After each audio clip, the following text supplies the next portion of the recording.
বলিউডের রঙিন দুনিয়ায় যুক্ত হচ্ছে আরও এক মনস্তাত্ত্বিক থ্রিলার, নাম ভগবত চ্যাপ্টার 1 রাক্ষস।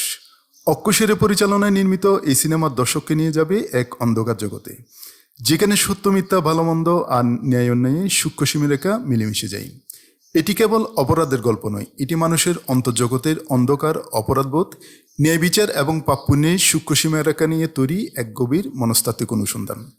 ভগবত চ্যাপ্টার 1 রাক্ষস সিনেমার কেন্দ্রবিন্দুতে রয়েছেন ইন্সপেক্টর বিশ্বাস ভগবত অর্থাৎ আশাদ ওয়ারসি, যিনি পেশাগত অভিজ্ঞতার কারণে কঠোর, কিন্তু তার অন্তরে কোথাও রয়েছে ন্যায়বোধের শিকড়। একদিন স্থানীয় থানায় আসে এক তরুণী পুনমের নিখোঁজ হওয়ার মামলা। সাধারণ তদন্ত হিসেবে শুরু হলেও ধীরে ধীরে উদ্ঘাটিত হয় এক ভয়ঙ্কর চিত্র, যা শহরের অন্ধকারে গড়ে ওঠা এক পতিতাবৃত্তি চক্রের সঙ্গে সম্পর্কিত।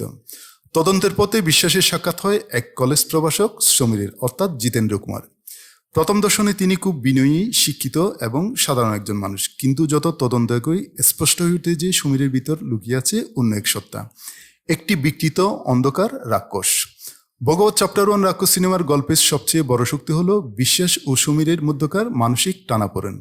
একদিকে পুলিশ কর্মকর্তা হিসেবে দায়িত্ববোধ এবং সত্যের অনুসন্ধান, অন্যদিকে এক শিক্ষিত মানুষের বিকৃত মানসিকতা। এই দ্বন্দ্ব শুধু রোমাঞ্চকর নয়, বরং দর্শকের চিন্তাভাবনায়ও এক গভীর প্রভাব ফেলবে বলে আশা করেন নির্মাতা অক্ষয় সেন।